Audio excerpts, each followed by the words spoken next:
Hello, good day guys. Once again, alright. Bumabalik po si Kuya Puti Vlog 2.1. So ayun guys.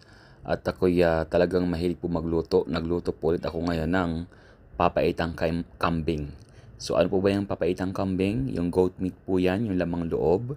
Ayan, kung gusto niyo pong lutuin, sa mga hindi po nakakaluto, lutuin niyo po to, mabilis lang po itong lutuin. Una, palambutin niyo po muna yung mga bituka, atay, and of course yung kanyang bato, and of course yung